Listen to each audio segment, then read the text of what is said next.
Good evening, Baruchim Abayim Rabotai. Welcome to another edition of our Thursday night's class. Tonight's class was sponsored by Cohen and family. Hashem should send them all the bracha in the world. Amen v'amen. So, I'm sure everybody saw a video that was from 2 or 3 days ago of foxes running around on the Temple Mount in Israel, in the vicinity of the Temple Mount to be more precise. And there were articles written on the subject, if it has meaning, if it doesn't have meaning, if so, what does it mean? And I thought the same thing. So last night I revisited a Gemara. That's a very famous Gemara that we quoted many times, each time in a different context, that discusses an incident that's similar to that. And I try to revisit it with the approach of seeing, is there something that we can take out of this today, and does it have any meaning to us? But before we do so, I want to give some disclaimers. Tonight we're going to talk about things that have to do with, we'll call them predictions that different Chachamim made in different generations, and we'll prove them, source everything. And if anybody wants after the class, you're more than welcome to come see the sources for yourself, that have to do with Biat Moshiach. This is very dangerous. And the reason why this is very dangerous is because, God forbid, it could be misunderstood as if we're putting a date on when Moshiach comes. To put a date on when Moshiach's coming is kfirah. One of the ani ma'amins is we believe Moshiach can come any second, any moment, any time. And there were Chachamim throughout the generations that did put dates, and they didn't happen exactly. And obviously the answer is very simple, that it means that there are certain times that are zmanim hamesugalim legeula, times that are much more easy to obtain redemption than others. But God forbid, nobody should take out of this that we're coming to give a date and time and saying Mashiach's coming at this day and this time. Chazal say tipach rucham shel mechashvei kitzim. Barminan, it's a curse. If somebody makes calculations when Mashiach comes, he should simply tipach rucham, he should drop dead. That's really what it means. Simple curse. So how are we allowed to even get into such a subject? It's a dangerous thing to do. So this is not my question. The Malbim asked this question. Why does the Malbim ask this question? Because the Malbim himself has a whole chapter that he makes all different calculations about times that are Mesugal B'Yat Mashiach. And over there the Malbim asks, how is he allowed to do that? It's clear that you're not allowed to do that. Tipach rucham shel mechashvei kitzim. And the Malbim says a very interesting answer. The Malbim says a parable. He says there was a child who his father was a captain of a ship. And he decided that he's going to join his father on the journey. His father's in the sea for months, he doesn't see him. He said, I'll join daddy, I'll be with him a little bit. So he went, they get onto the boat, and there, I don't remember, the Malbim gives destinations, but it's a parable, so it makes no difference. They're docking from one place, getting to another. And it's a long journey in the ocean. And after a few hours, what do kids do? I don't know if you ever try to travel with a youngster on a road trip, but it's normally not a lot of fun. Because a few minutes into the ride, when you still have 14 hours ahead, they ask you, when are you getting there? So this guy was a few hours into the ocean when they have to be there for 3 months. And he turns to his father and he says, when are we getting there? And his father gets angry at him and tells him, what type of stupid question is that? I told you, it's a long trip. Be quiet. And pushes him off. Not the best parenting skills, but okay. Days go by, weeks go by, and they're in the water. Finally, weeks and weeks later, one day he's sitting near his father over there, and he hears his father telling his co-captain in the ship, what do you gauge? How many more hours do we have left? So this kid was a wisecrack. He turns to his father and says, Dad, what type of crazy question is that? He's right, no? That's what the father told him. So the father answers him like this. He says, my dear son, you're 100% right. But there's one difference. When you asked me, when's the end of the journey, we had just started.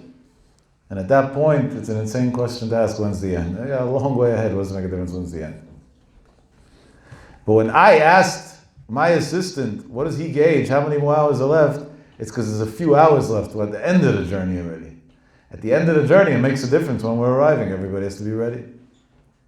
Comes the Malbim and writes, when the Chazal say, Tipach Rucham Shemechashvei Kitzim, we're talking about those who right after the second exile started asking, when's the third temple going to be built? And Beruach Kodsham, Chazal HaKadoshim knew that this was going to be a very long journey of exile, over 1,950 years. And at that point, that question is crazy. And if there is an answer, it would be a disaster to give the answer, because people will give up. If somebody has a problem today, you tell them in another 1,950 years, your problem will be solved. He's going to give up before you start it. Nobody could hold out like that. But the Imam wrote about himself, but now that we're in generations that are already getting closer to the end, so now it's already a reasonable question. And Adarabah, there's a chizuk that has to come out of it, and there's something that has to come out of it. Number 2. Once I started a class that somebody titled, I didn't pick the title on this, I even remember where it was in Georgia, in Savannah, Georgia. And it was titled, When is Messiah Coming? Now this was publicized all over, against my will, and when I walked into the room I realized that there were more variations of Christians than Jews in the room, because they forgot to write which Messiah we're talking about. So to them, this was like some sort of interesting thing for their false faith. No. So now, the whole thing was weird. But I had to push through the 45 minutes, that much I'm not going to make a fool out of myself. So I said, they put on the title, when's Messiah coming? And I want to ask a question before I answer that question. Because the Jew always answers a question with a question. When's Messiah coming? Who cares? I said, explain me why it's important to you to know, and then I'll give you an answer. And this was an amazing thing. There were hundreds and hundreds of people in the room, and not one person was able to give me a reason why it makes a difference. Curiosity, that was the closest thing to an honest answer that I got. So it makes a difference to you? So really, to talk about anything about Biat Mashiach, if it doesn't make a difference to you, is pointless. So now us, as Shomrei Torah Mitzvot, does it make a difference to us? The answer is yes. And I'll tell you why. I'll give you a very morbid parable. Excuse me I wish I had a happier one, but this is the first thing that comes to mind, unfortunately. And 2 patients walked into a doctor. He checked them both. Each one had an illness. One, he starts explaining him the illness and the treatment plan, and explaining that if he doesn't take it seriously, it's going to cost him his life, and this and that and the other. And the other one, he tells him, go home, enjoy life, everything's beautiful. His nurse is sitting there, and she's learning to become a nurse practitioner, so she has to gain more medical knowledge, and she sees both MRIs, and she sees the guy who he said go home, and didn't tell him anything, is terminally ill, he has days left to live, if that. The other guy is not even close to that. And she says, Doctor, I don't understand. The guy who's severely sick, you just said go home to. The guy who's not so sick, you started threatening him and giving him all these medications. Why did you do that? So the doctor says, very simple. The poor guy, Chazit, that's dying anyway in a couple of days, there's nothing to do for him. So on top of that, he should suffer more knowing that he's dying. Let him go, live his life. He's not in pain now. And whatever's left, at least let him enjoy it. The other guy, I have a way to save. So if I have a way to save him, so I gotta push him to the limit to make sure that he saves himself. Meaning, if there's something that we can do to either bring closer Biat Mashiach, or to benefit ourselves when Moshiach comes, or the third condition, and it's either or, it doesn't have to be all 3. It happens to be that we can prove that it's all 3. That we will have a better experience in the process of the coming of Moshiach, then there is a reason to discuss the subject. And if not, then the who cares answer is really right. So that's the beginning of the case that we'd like to build. So I want to quote something which indirectly in a hint I quoted in the past, but tonight I was organized. I went and printed out sources so I can read them from inside and do it properly in the spirit of time. There is a Yalkut Shimoni. The Yalkut Shimoni is in Yeshaya Perek Samech. Here are the words of the Yalkut Shimoni. Amar Rabbi Yitzchak says, Shana shemelech HaMashiach ba, the year that Mashiach comes, Nigle bo kol malchei umot olam. all the leaders of the large nations of the world are going to reveal themselves, meaning they're going to start making a lot of noise. And what are they going to do? Mitgarim zeh bezeh. Mitgarim, the literal in translation, doesn't mean they're going to fight with each other. They're going to threaten to fight with each other. They're going to instigate each other. As citizens of the United States of America, we are blessed to have a wonderful president who loves Israel, who's the number one instigator, I think, ever in the history of politics. He has a great tool called Twitter, and he just loves doing it. It's an amazing thing. But he's not the only one. Others in different ways do the same. And then it gets more specific. That was very general, right? So now it gets very specific and graphic. Melech Paras, the ruler of Iran, mitgareh b'melech Aravi, is going to go into conflict with another Muslim country. Years ago, we would have thought that doesn't make sense. Why would one Muslim country disagree with another? If anything, they should all be united in their opinions. Now, yes, Iraq fought Iran and other things historically, but at least in the ideology. Today that we understand all the internal wars in the Muslim countries, knowing current politics, suddenly a lot of this is seen very clearly. But now listen to this, and what does this Melech Aravi do? He goes to Aram, litol eitzah mehem. He goes to this nation that is called Aram. We have to discuss who Aram is. And he wants to get advice from them. V'chozer melech Paras u'machriv et kol ha'olam kulo. And the Iranian ruler, as a result, gets upset, and he comes back, and what does he do?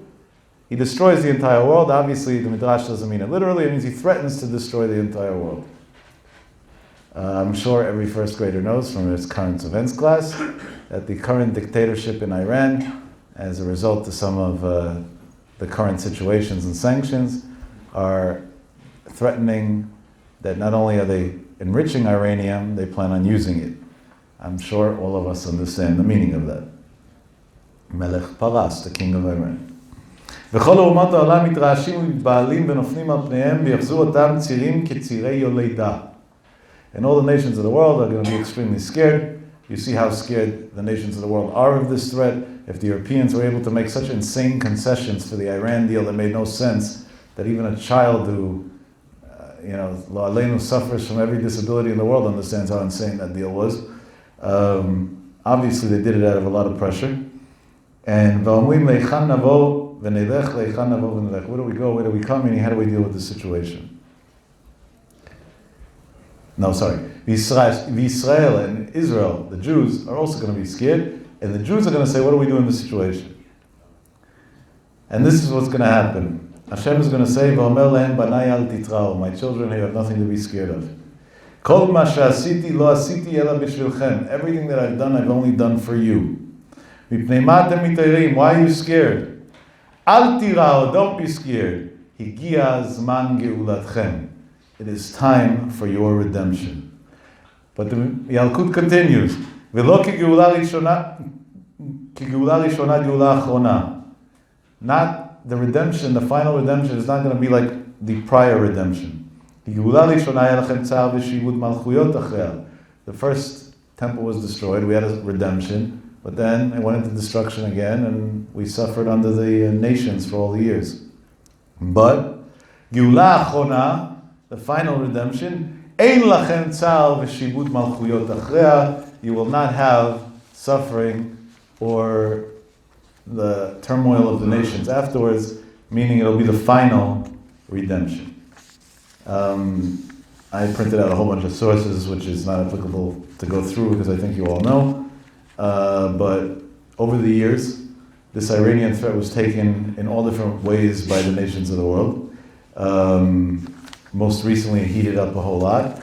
But those who've foreseen it, just look at all Netanyahu's speeches in the United Nations and whatever, you can clearly see that this is not something that was taken lightly or should be taken lightly. And it has a lot of meaning. In the Psikta Rabbati, on the Psikta Kumiori in Bet, the Psikta says, and by the way, it shouldn't be confused with the Psikta de Rav Kahana, it's a different Psikta, common mistake. The same idea. Rabbi Yitzchak says, Shana shemelech HaMashiach niglebo, the year that Mashiach is going to be revealed, Kol Malchei Olam mitgarim zeh b'zeh. There's going to be this general dispute between the nations of the world. And again, Melech Paras mitgarev Melech Aravi. But in the Psikta it says another word, and that's where we get the Aram. The Psikta says a different Gilsa, and could be they really meant the same Gilsa. Holech lemelech Edom litol eitza mehem. There's going to be nations amongst the Arab League. They're going to come to the ruler of the Western Empire, otherwise known as the United States of America, to get support and advice from them. What did Donald Trump visit recently? And what did he do there? Arab countries to make Arab ties because the Arabians are not liking what's going on in Iran, and other people in that region are not liking what's going on with Iran, and they want to be suddenly friendly with the US and have one strategic game plan on what to do with the Iranians. And then it continues the same idea as we quoted before, it just goes a little bit longer. This is an amazing thing to see.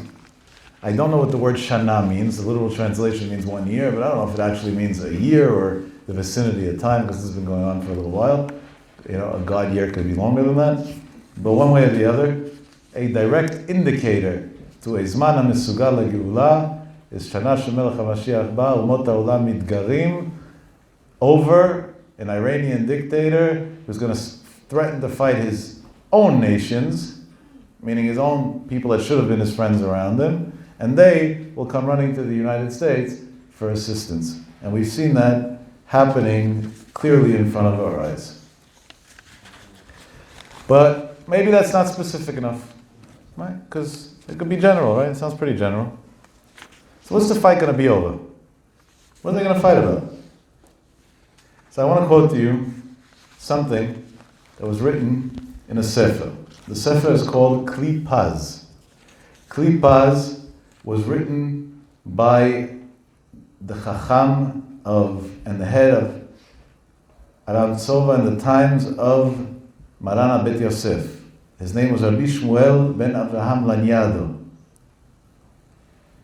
He lived until 1657.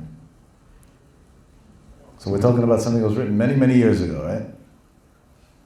In the Sefer Kli Paz, and I purposely printed it out so we can quote word for word. If you want his history, you know, he wrote many Sfarim, some of them are more famous and less famous.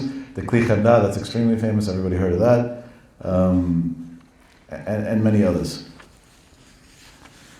But the Kli Paz writes like this. I'm going to quote again, word for word. There's a pasuk. The pasuk is in Yeshaya, Perik Lamedal, pasuk Vav. Ki zevach laHashem bevotzra. There's going to be a sacrifice for God in somewhere called Botzra. V'tevach gadol, a great slaughter, be'eretz Edom, in the land of Edom. And the pasuk continues, V'yadu v'yimim imam, parim pirim, yom nakam laHashem shnat shilumim, keeps on going. Comes the Kli Paz and writes, over here we said there's going to be a Zevach LaHashem beBotzra, and also a Tevach Gadol beEdom. What's going on here? Lehagid, it's coming to tell us. Remember, this was written in the 1650s, a few hundred years ago. Sha'arbei melachim, many rulers, mishal ha'umot, from other nations, yitchabru im Edom, will join forces with the Western leadership, meaning with the US as we know it today, le'ozram, to help them. And then he writes the result that the help might not work so well. Okay, but that's still not enough. What's Botzra? Where's Botzra? Who is that? And what are they fighting about? What's this war breaking out over? Comes the Kli Paz and writes, Ki zevach laHashem bevotzra, medina rechoka. There is a foreign place, country. Mi Bavel Shema. it's far from Babylon. And its name is Botzra. V'hi bein gvul, where is it? It's between the border of Ashur and Paras. Ashur and Iran. Ubein gvul Eretz Edom. And then he writes one big word. What is this place that we're talking about? It has all these borders around it. And what's the place? But okay, we heard about the borders. Hormuz. This place is called Hormuz. Sounds familiar? You heard that name in the news recently? V'hi hayom, and this place called Hormuz is Tachat Memshelet HaYishmaelim. It's going to be under the control, meaning not owned by, but under the control of Muslim government.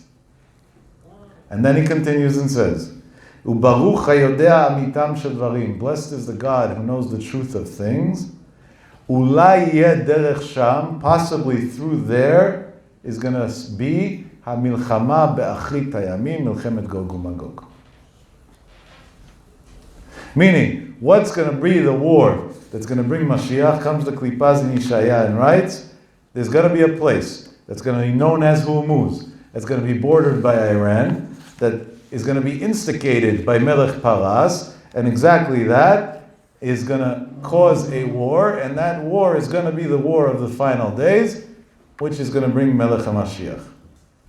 In English we know it as the Strait of Hormuz.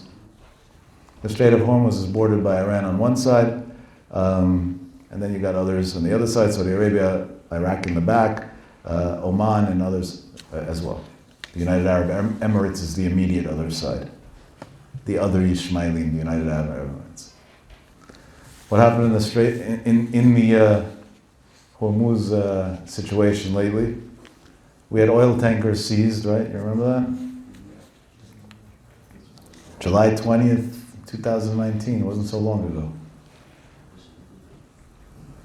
When a United Kingdom oil tanker was seized over there, the UK, which is quote-unquote accepting, politically correct, nice, and whatever else, come out with something that made the headlines of all the news internationally.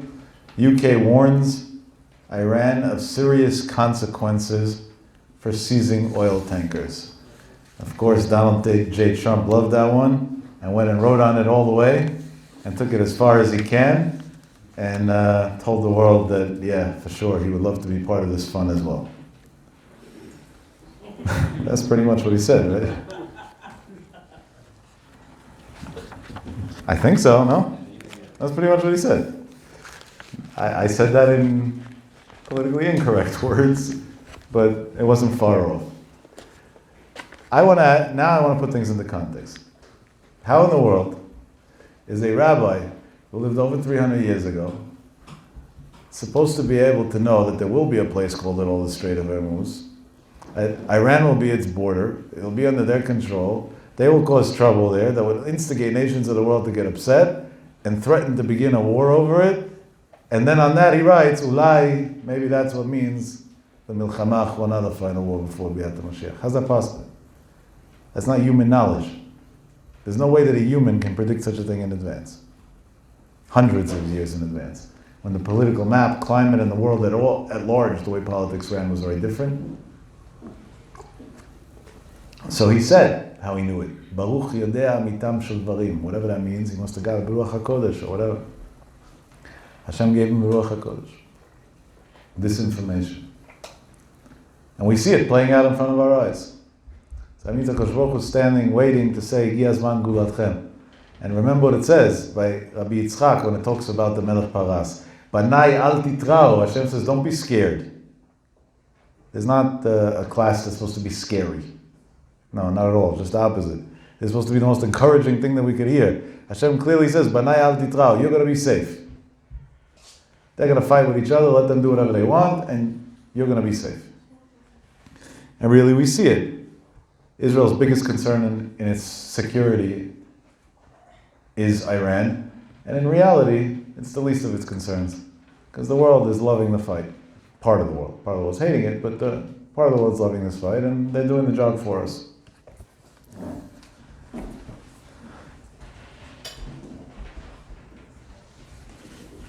Why is this important? So again, before we said that we need something that we can do, something that has meaning, that it makes a difference to me, or something that will actually benefit me. And all three exist. Chazal HaKadoshim teach us, Kol hamitabel al Yerushalayim zoche vero'eh b'simchata. If one mourns on Jerusalem, he will live to see its joy. The Sfarim HaKadoshim, beginning all the way back to the Gaon Vilna, the Maharal Prague, Rav Tzadok HaKohen Lublin, and many, many others later on, each one in his own way asks the same question. Kol hamitabel, one who mourns, al Yerushalayim, on Jerusalem, meaning Jerusalem that was when it was built in its beauty and glory. Zoche will merit. What should it say, the next word? Ve'yir'eh, and he will see b'simchata, in its joy when it's rebuilt. It doesn't say that. It says zoche ve'ro'eh, he will see now. When I mourn on Tisha B'Av, God forbid it shouldn't be, it should be a Yom Tov, but in case, so I see Binyan Beit HaMikdash, I don't see Binyan Beit HaMikdash. I see a bunch of people sitting on the floor crying that they don't have a Beit HaMikdash. So what is Chazal HaKadoshim telling us? Zoche ve'ro'eh b'simchata. What does it mean? What does it mean? So I'm going to give you a little answer that all these tzaddikim that I quoted and many others that I didn't quote said, and then I want to add on a little twist to it. They were all mechaven to the same thing. Chazal say there's a gzeira, a decree from Shamayim, she'amet mishtakiach me'alev lachar yud beit chodesh. If somebody loses a loved one, 12 months later, they forget. Doesn't mean they forget that the person ever existed. It means that the pain lessens, they can go on. But the first 12 months are the critical 12 months. That's one of the reasons why Ilchot Avilut for a son only applies up to 12 months and so on, because Amet Mishtakech Me'alev, so there's no more, the mourning period is over. Yaakov Avinu had a son named Yosef. Yosef was away from his father for 22 years as a result of his brothers selling him. His brothers sold him for no valid reason. They thought it was a valid reason, but at the end it turned out no valid reason, and God proved it. Meaning, they were jealous of him. And what did they have? Lefi dargatam, of course we don't mean it literally, they were big tzaddikim, but on their level, sinat chinam, baseless hatred. Interesting. They sell him, he becomes a king in Egypt. Finally, he reunites with his father, 22 years later. And during those 22 years, nobody can console Yaakov Avinu, and he's constantly mourning his son. But wait a minute. He said, Tarof Toraf Yosef. Yosef was eaten, meaning he was murdered. Right? Because they brought him a bloody garment, and they said, is this your child's garment? Meaning they staged a death. If Chazal tell us that after 12 months, a person, Amit Mishtakeach Me'alev, so he should have stopped crying. The fact that he never stopped crying, the Gaon Mevilna writes, is only because Yosef didn't die. If he would have really been dead, then a year would have went by and he would have moved on. Life would have went on. His Ruach HaKodesh would have came back and he would have continued. But being that Yosef was really alive, even though in his mind he thought he died, Hashem only said, Amet mishtakeach me'alev, when it's a met, when somebody died. But if he's really alive, it's not mishtakeach me'alev, it stays there. It's there to stay. That's what the Gaon writes over there. If that's the case, let's take it a step further. Yerushalayim was burnt. The temple was burnt.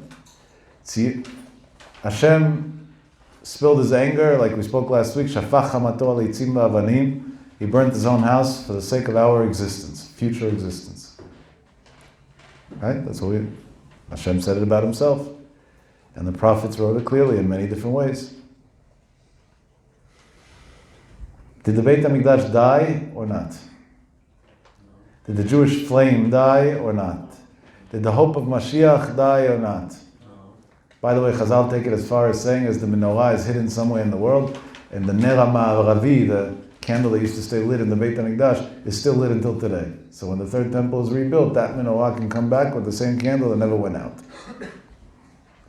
And even though maybe to us we don't know how to digest it, but if Chazal said that, that's literal, that's exactly what it is. How do we know if us as a nation died, and if the Beit HaMikdash and Kvod HaShechina died by us or not? If we forgot about it. If a year went by and the Jewish nation forgot about their temple, it's over. Come Chazal and say, Kol hamitabel al Yerushalayim. If over 1950 years later you're still sitting on the floor mourning for Jerusalem, not only will you merit one day to see the Beit HaMikdash because you were yearning for it, Zochev ve'ro'eh b'simchata. By you the Beit HaMikdash still exists. You don't see it, but it's still there because by you the Beit HaMikdash never died. And that's the difference between a Jew who shed a tear during the 3 weeks and one who unfortunately didn't merit to do so. That's the difference between one who was going to go somewhere this week and made the sacrifice of not doing it because it's not appropriate to do so when Hashem is without a home, and one who went partying all week. Went here, went there. By one, he sees the Beit HaMikdash because it exists in his life. And by the other, unfortunately he doesn't, it's gone. And it's very sad, but it's understandable because of the length and the tragic, long, painful galut, exile that we're in. It's very sad as Jews, not even to realize that we may have lost touch. There's a wonderful story, I wish I remembered the names, I'll tell you where I got it from, but in Rabbi Yechiel Spiro's book on Rosh Hashanah Kippur. So all the way at the end, probably 3 or 4 pages before the end, he has 3 stories that he writes are his thoughts before Neilah. So I'm quoting to you one of those 3 stories. I read this many years ago, loved it.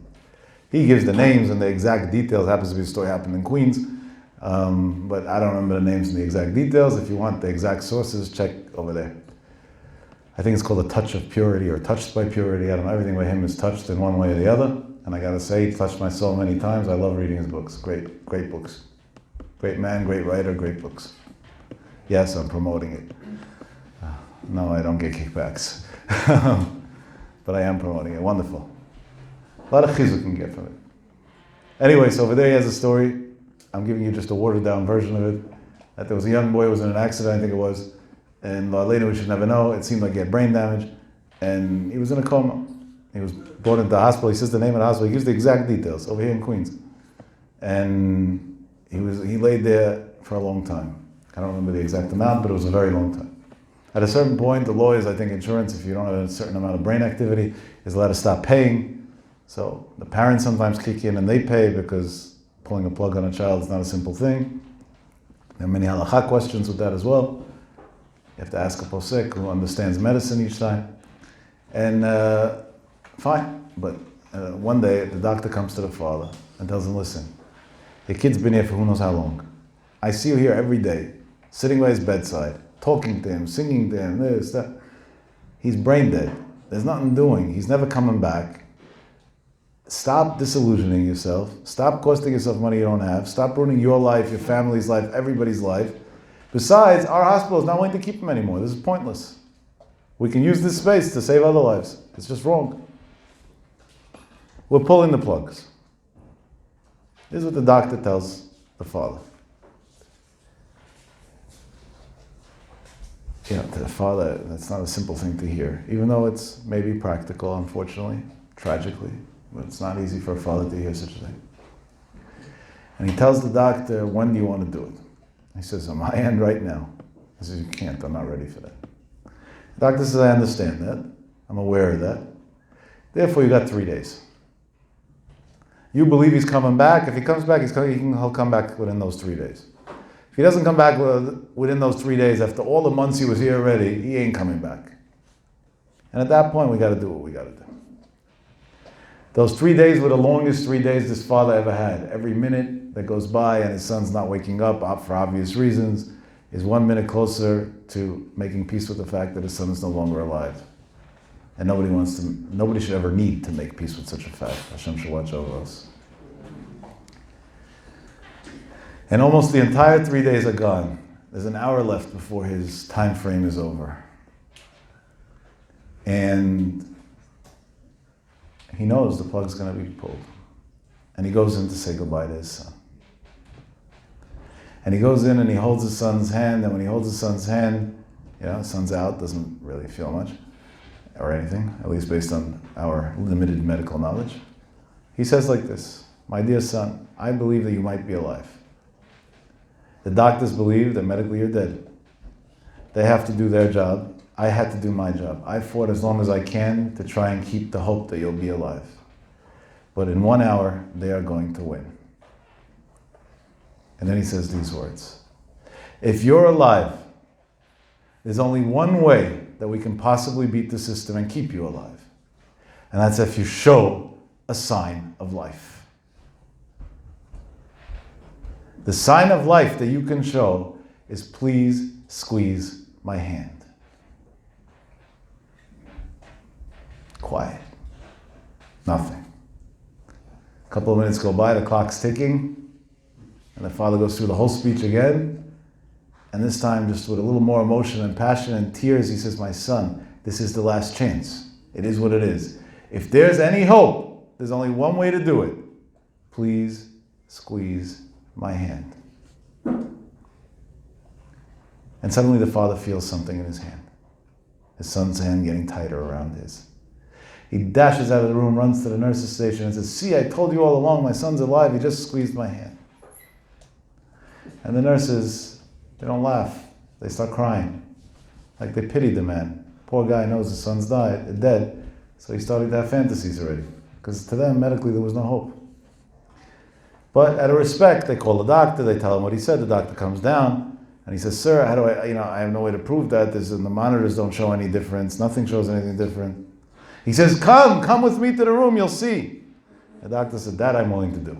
If you think so, and that'll make you feel comfortable, gladly." They go into the room. This time the doctor holds the kid's hand at the father's request. And the father goes through the same speech again. He says, "I felt it. I know you're alive, my son, but the doctors don't believe me. If you're alive, this is our last chance. Please squeeze his hand." And the doctor feels something. Now the doctor was the pessimist all along. So he didn't doubt that he wasn't, by him there was no illusions. To make a long story short, the verdict was they're going to keep him on machines. A few weeks later he actually woke up completely in a way that can't be explained medically. He had no permanent brain damage either. And less than 2 months later his father wheeled him out of the hospital on a wheelchair, and later on he became a regular healthy person once again.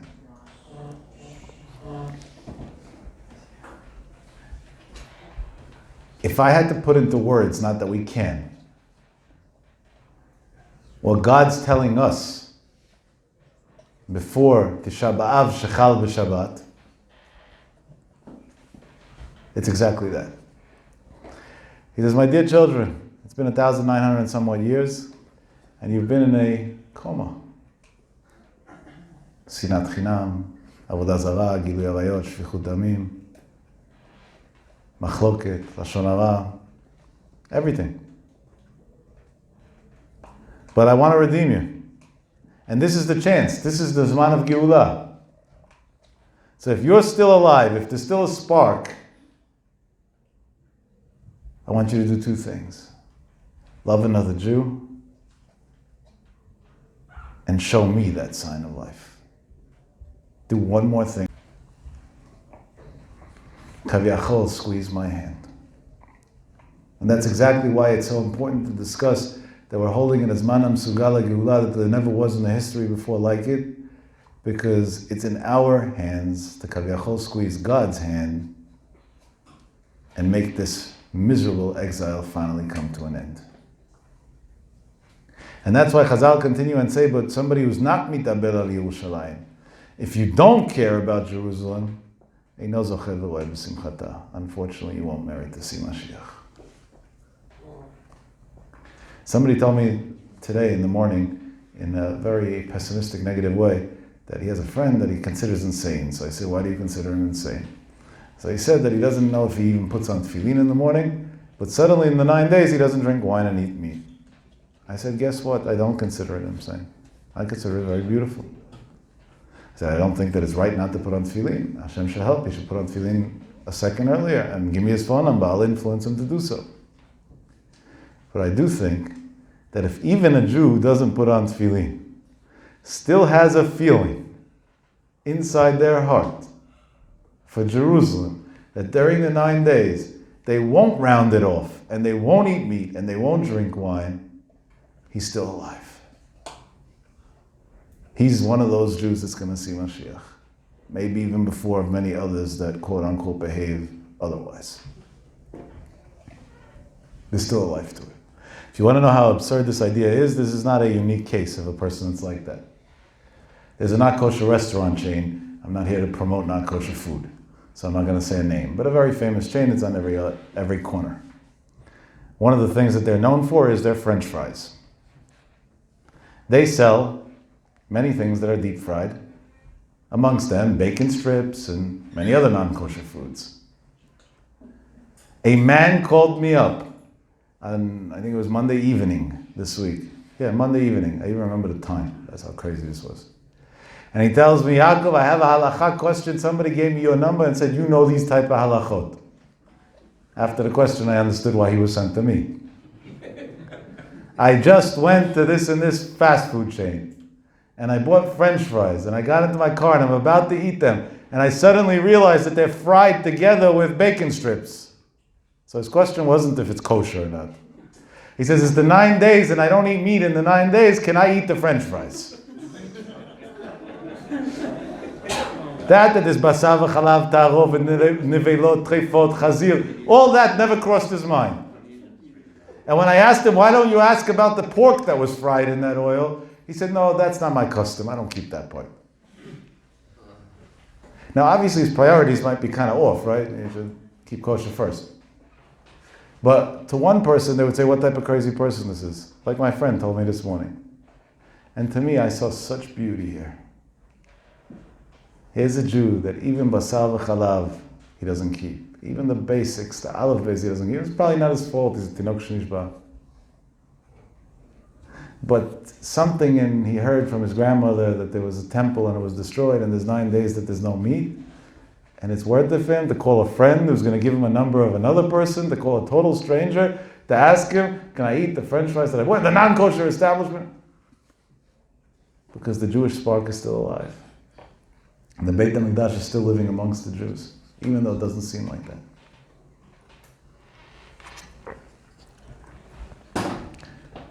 And this year, like last year, but especially this year, that's already the second time in a row.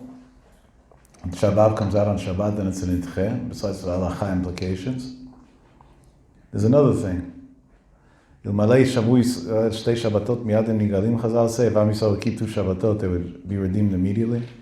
If that's the case, this Shabbat as a b'china has an idea of a Shabbat that has a direct connection to redemption. To the point that this Shabbat is pushed off.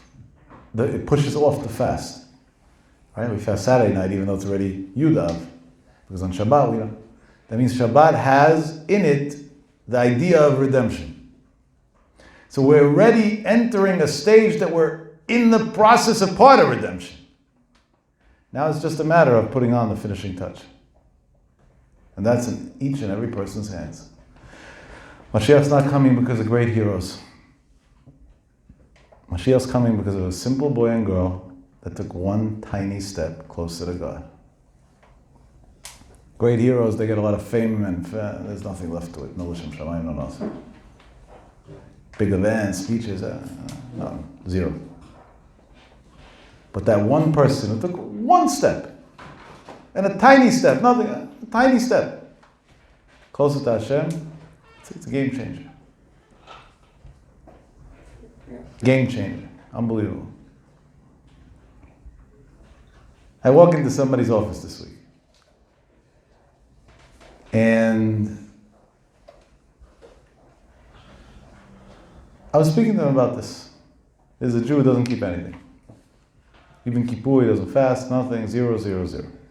No connection. And he's an ex-yeshiva boy, unfortunately. But we had a very friendly talk, because I probably was the first person in his life that didn't judge him, but rather understood that he's a pained soul, not a bad soul. And we went through all different things, because at one point he was very open to hearing about maybe doing something that recollects Judaism. So I told him, what about keeping Shabbat? He said, he hates it. He's not going to do it. I said, why? He told me some story. His father is this, is that. Everybody has excuses. What about kosher? It's too complicated. What about this? It's too... And I told him, what, instead of me recommending things, you're the one who's the Jew involved over here. So you tell me what you feel. Give me a mitzvah, any mitzvah out of the 613 mitzvot, that you don't have a resentment towards. So he says, why are you asking that? I said, because you got to start somewhere. If we start somewhere, there's something called the snowball effect. But if we don't start somewhere, we have nothing. So give me one mitzvah, any mitzvah. You have anything that you don't have a resentment towards? He says, I don't even remember all the mitzvot, like this or that. And Hashem just put it in my head, and I don't think this is good. Stop, for no reason. I said, what about tzitzit? Anybody bugged you about tzitzit in your life? He said, no. I said, you used to wear tzitzit? He said, yeah. I said, you wear tzitzit now? He said, no.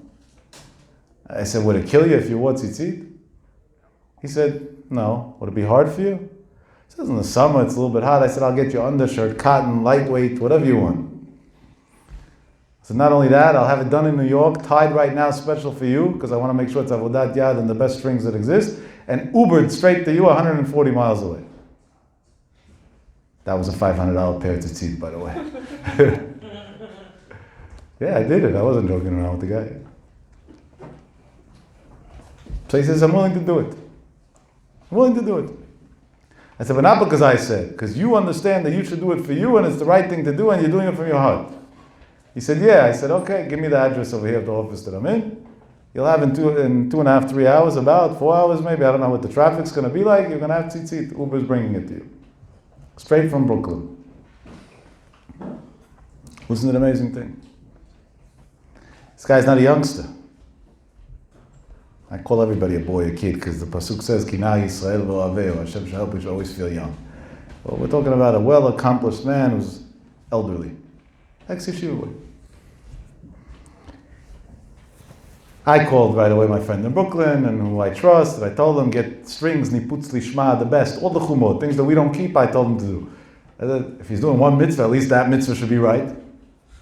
I said, get a kol guy to go to the mikveh, to tie it with kavanah, he should say, he should think in his mind, he should have hashpa'afim on, to be mashpia on his neshama, and here's my login to my Uber, send it with an Uber, and he tells me, what do you mean? It's going to cost you $400 to Uber. I said, I don't care what it costs. Just do what I told you. And do it right now. The clock is ticking against us. He said, what do you mean? I said, I don't know if this guy in a few hours is going to change his mind. So the quicker I could get it, the less chance there is that he's going to change his mind. I got to grab onto this. It was done exactly like that. And we'll fast forward a day from when this story happened. And I'll tell you two amazing outcomes of the story. Wild outcomes of the story. One wild outcome of the story is that the guy calls me up and tells me how much was the tzitzit. I said, it doesn't make a difference. He said, why? I said, because I told you I'm giving it to you as a gift. He said, I don't accept gifts, I want to pay for it. So I told him, okay, the strings were $28, the t-shirt was $12, so $40. He says, and how much was the Uber? I said, I don't know exactly, but I could check on my app. He says, I want to pay for it. Tell me how much. I'm sending you the money right now. I said, why are you so stubborn? And listen to what he blurts out without even realizing what he's saying. Until I finally am doing a mitzvah in my life, I'm not going to pay for it? That's crazy.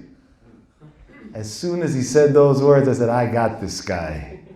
He's in my back pocket now. So I right away said, hold on. I logged back into my Uber account. I looked. I saw the bill. I said, thank God he called to pay for it. And I sent him a screenshot. I was scared to even tell him the number. I took a picture, the screenshot of the history, sent it to him. So that was your tzitzit. On the spot, while he was on the phone with me, Cash Apps me the money. Doesn't even wait. While he's on the phone. I said, okay, that was number one. Now number two. You said there were two things. What's number two? He says, I always knew that you guys have tricks in your bags. But how good the tricks are, I didn't realize. I said, honestly, I don't know what you're talking about. And I was serious. I really didn't know. Until now, I have no idea why I said tzitzit. Of all things, tzitzit is not a chiyuv. It's if you have a beged in 4 corners, then you have to wear tzitzit. So there's so many other mitzvot that should have came first.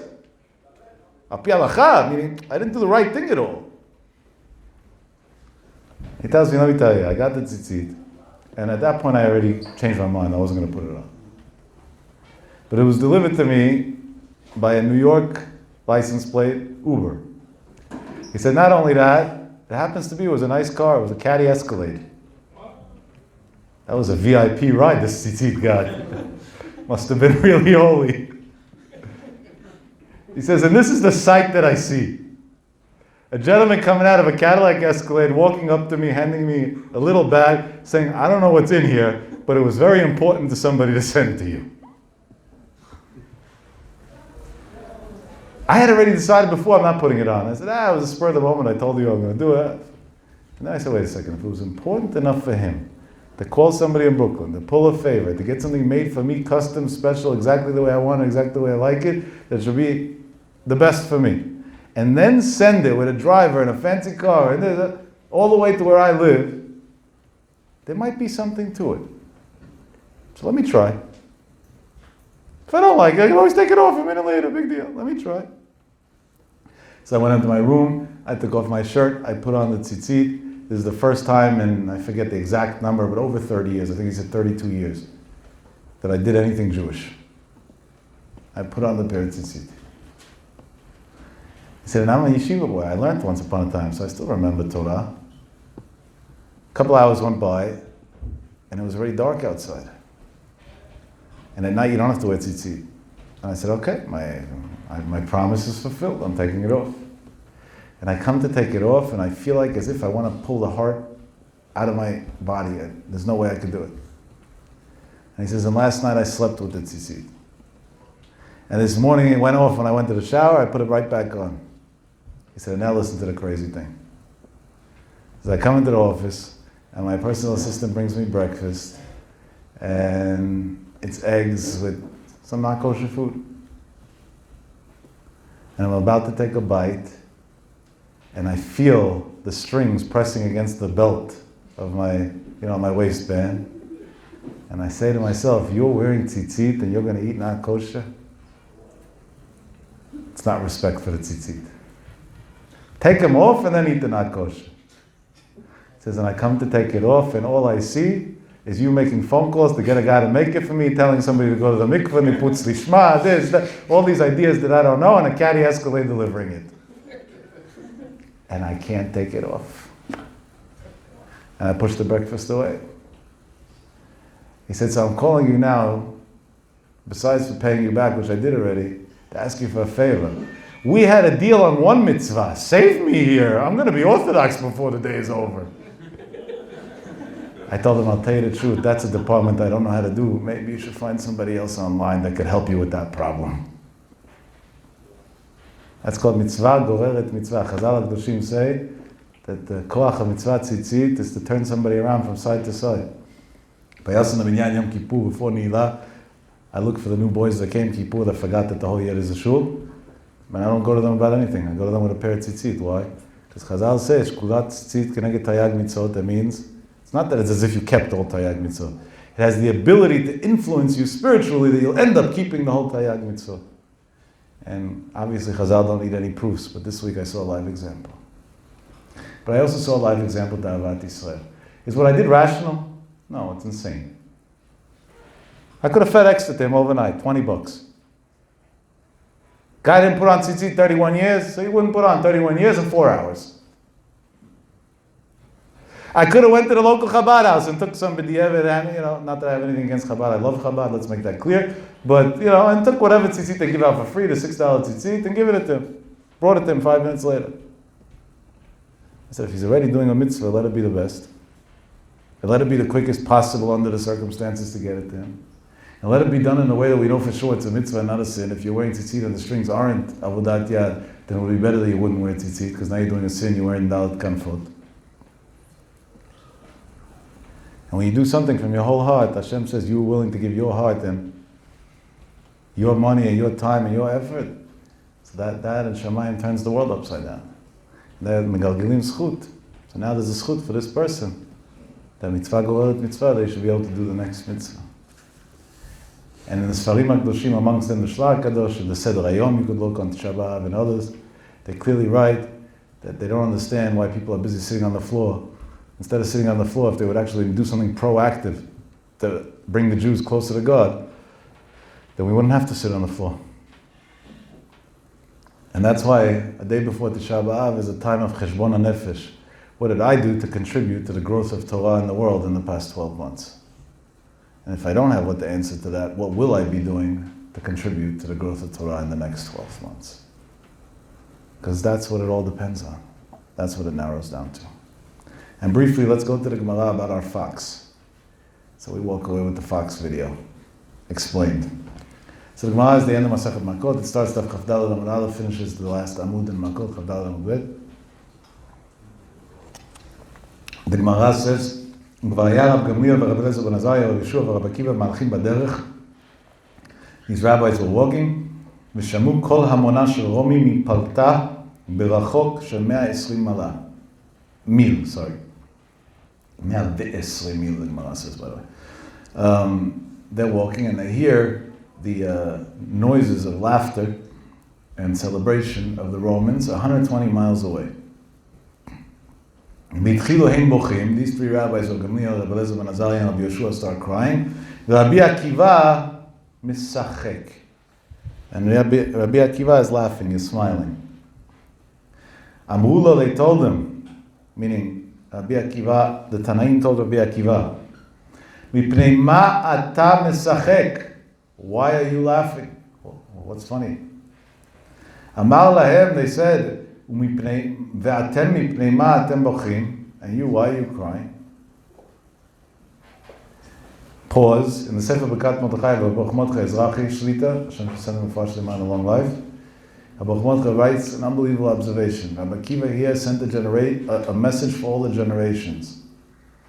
That a Jew doesn't do anything or respond to anything, even emotionally, without a reason. If you're a misachek, there has to be a reason why you're a misachek. And if you're a bochet, there has to be a reason why you're a bochet. Ma atem bochim, why are you crying? So what does the Gemara say? Amrula, they told him, Goyim alalu shemishtachavim la'atzavim, katrim la'avodat kochavim, these idol worshippers, yoshvim betach v'ashket, they're sitting peacefully, everything's good by them. Ve'anu beit hadom raglei Eloheinu saruf, and by us, the temple, meaning the house of our Father Hashem, is burnt be'esh and fire. V'lo nifkeh, we're not going to cry. Amar lahen, so he answered them, lekach ani mesachek. That's why I'm happy. Uma leovrei ritzono. And if those who don't listen to Hashem, kach, have such a good life that they sit in olam hazeh peacefully and everything's going on good for them, leosei ritzono, to those who do listen to God's will, alachat kama v'kama, how definite it is that there'll be a day that God will repay them, this is based on the explanation of the Maharsha, in so much greater of a way. And midat tova is meruba midat poranut 500 times. Story number 1. Story number 2. Shuv pa'am achat hayu olim liYerushalayim. Once they were going up to Jerusalem, towards Jerusalem. Kivan shegiu lahar hatzofim karu bigdeihem. Right? The halacha says somebody sees Yerushalayim and the Beit HaMikdash bechurbano, in its destruction, he has an obligation to do kriyah. That's if you didn't see it in 30 days and it's not a Friday after Chatzot or a Shabbat. And there's no way out of it. I don't know why today many people think that they don't have to do it. In halacha it says clearly you do have to do it. If you want to know how far, and it doesn't say when you come to the kotel. They say if I go to the kotel I have to rip my kotel. No, it doesn't say that anywhere, by the way. You see Yerushalayim bechurbano. There was a great Rosh Shiva that I had the merit to study Chavuta with. He was the son-in-law of the Chuvinu Rav, Avram Genachovsky, Zecher Tzadik V'Kadosh L'Vrachah, Zchuto Yagen Aleinu. That once he was coming into Yerushalayim, and it was after Bein Hazmanim, and he wasn't in Yerushalayim. Normally he would be in Yerushalayim all week in Shabin. He was the Rosh Shiva there. But then it was Bein Hazmanim, so he was in Bnei Brak for a few weeks. And he wasn't 100% sure if it was 30 days that he didn't see the old city or not. And he kept his eyes closed the entire time from about 20 kilometers away from Jerusalem, and asked the person that was driving him and paid him extra to drive him directly to the Kotel and kept his eyes closed till he got to the Kotel, because there's a machlok in what part of Jerusalem you see and from where they have to do Kriyah. By the Kotel, the Kol HaDeot you have to, in order to be able to do Kriyah. And today, guys who didn't see the Kotel in 15 years, come and are like, I'm not ripping a shirt. No way, not going to happen. We missed the boat. It's scary. You got it all wrong.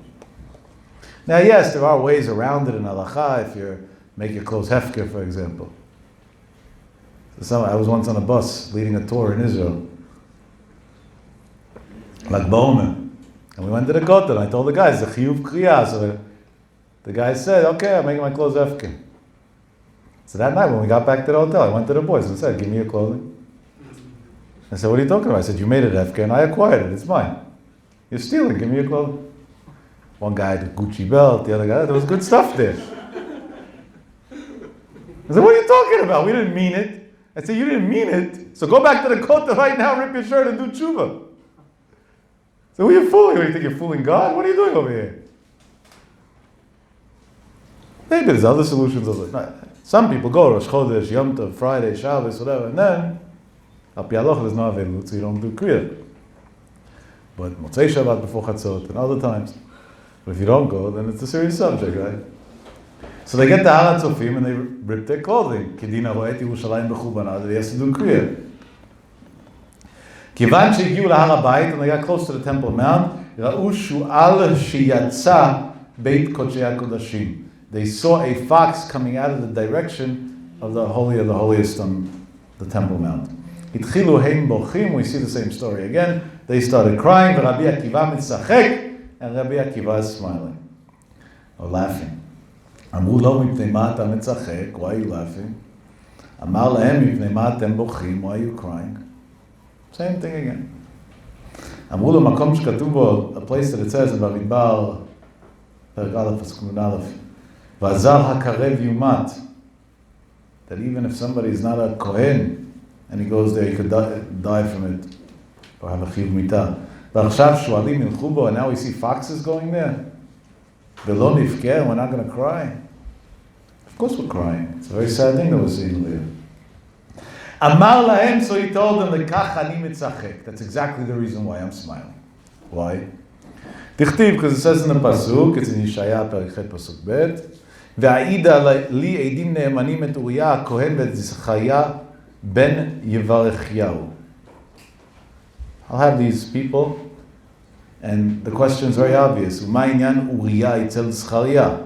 How can you put Uriah and Zechariah in one sentence? Uriah was a prophet during the era of the first temple, in Mikdash Rishon. Zechariah was a prophet in the era of the second temple. So you're talking about two people, and there are different times at all, one pasuk. That's not the way you do things. So it says, the Gemara says, Tala katuv nevuato shel Zechariah ben nevuato shel Uriah. Hashem took two prophecies, one of Zechariah and one of Uriah, and linked them to each other. What are the prophecies? Uriah ktiv, by Uriah it says his prophecy was, Lachen biglalchem Tzion sadeh teicharesh. Behold, because of you, Tzion, Yerushalayim, is going to be plowed over, meaning it's going to be desolate. And by the way, the continuation of the pasuk is Yerushalayim iyin tieh v'harabayit lebamot ya'ar. Yerushalayim is going to be a place that's, you have to understand what iyin means, but one of the many explanations in Chazal is that it's going to be a place of dispute. There are three different religions that claim ownership on Jerusalem until this very day. And the Temple Mount is going to have Bamot Ya'ar, which there are different explanations for, but one of them is wild animals. And Zechariah said, Od yeshvu zkenim v'zkenot b'rchovot Yerushalayim.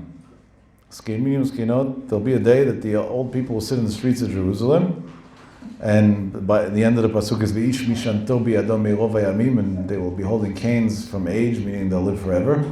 Ad shelo yitkayma nevuato shel Uriah, iti mitireh shelo yitkayma nevuato shel Zechariah. Until the prophecy of Uriah wasn't fulfilled, I was scared of the prophecy of Zechariah not being fulfilled. Achshav shenitקיימה נבואתו של אוריה, בידוע שנבואתו של זכריה מתקיימת. Now that the prophecy of Uyah was fulfilled, I know that the prophecy of Chaya will be fulfilled as well.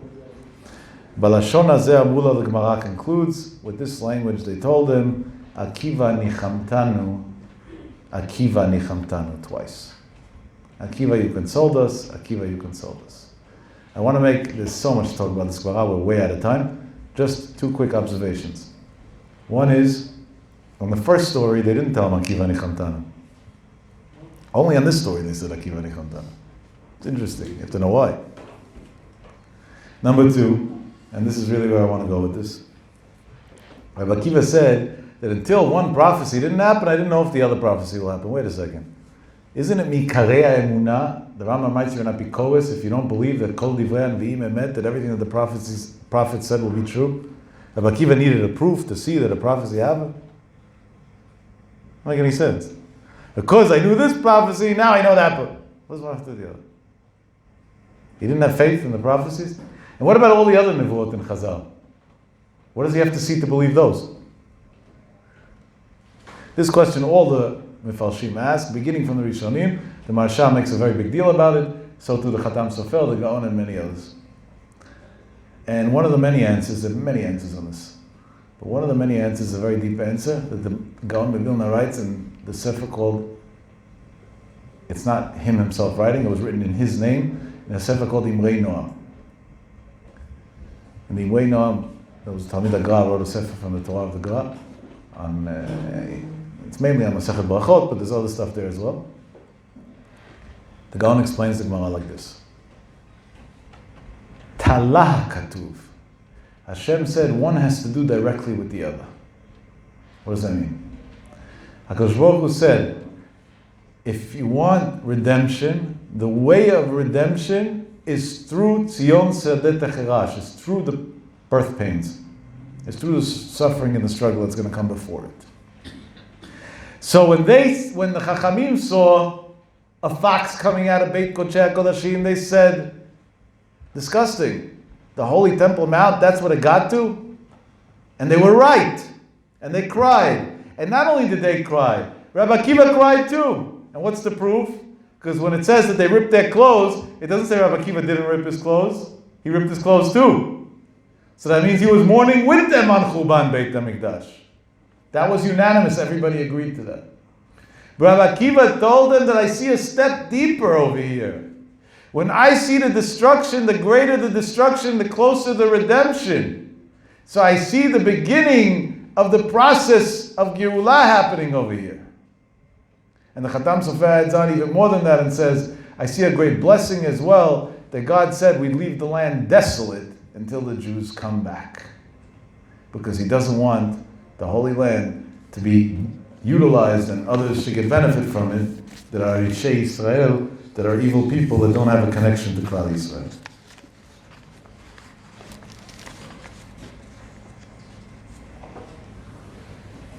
The Gemara says in Masechet Sanhedrin Daf Tzadik Chet,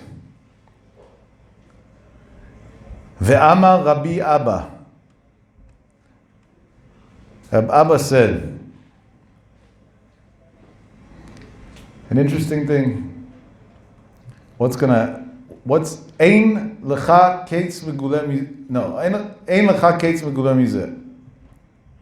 Rav Abba says about that, what does it mean that there's no clear indication of the end, meaning Moshiach? A pasuk. V'atem harei Yisrael anpechem titnu u'piryechem titenu u'piryechem shneemar tisu la'ami Yisrael, and so on. What does the Gemara say? If you want to see a sign of what it means, a kates meguleh, a clear sign of redemption, look for the time that the land of Israel suddenly starts being a land that gives off its fruit. In 1867, a famous Jew hater named Mark Twain wrote in one of his writings, that's what he was, I didn't exaggerate, no? This was printed in The Innocents Abroad, the New Pilgrim's Process, Mark Twain, Volume 2, Harper and Brothers, 1922 print, page 216. A lot of times people text me the next day, where does it say that? How do you know? What do you have Google for? Figure it out. But yeah, so I make it easier for you, I give you the sources. So He writes over there his journal when he went traveling and whatever. So one of the places he went to was Israel. So I'm just taking one little quote, but if you want to read it, good luck to you. I'm not really into reading Mark Twain's insanity. But he writes when he came to Israel, he writes all different things about there. But he says he saw the land, there was a desolation is here that not even an imagination can grace. We never saw a human being on the whole route. Nothing. A desolate land, nothing growing, everything. What's fascinating, fast forward 100 years.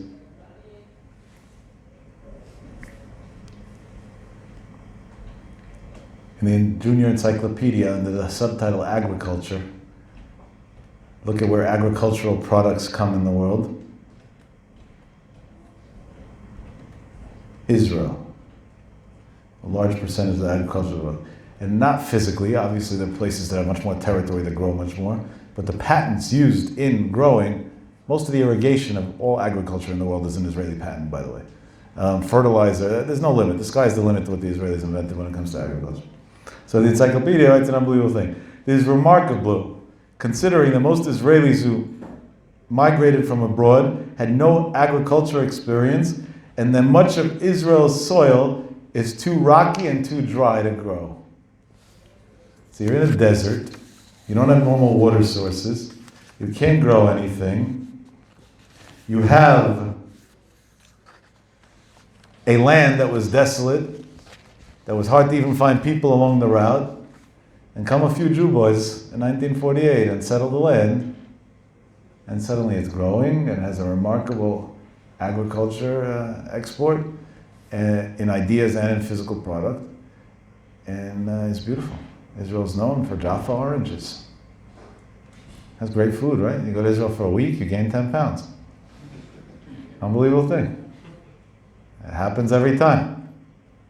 When moms send their daughters to seminary, they normally buy them clothes 2 sizes larger before they send them off, because they know that that's what's going to happen along the way.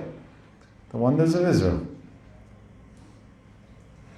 What does the Gemara say in Sanhedrin Tzadik Chet? Amar Abba, Ein lecha ketz megula mizeh. That's a sign of Biat HaMashiach. That's called Ikvata de Mashiach. That's the era that we're in.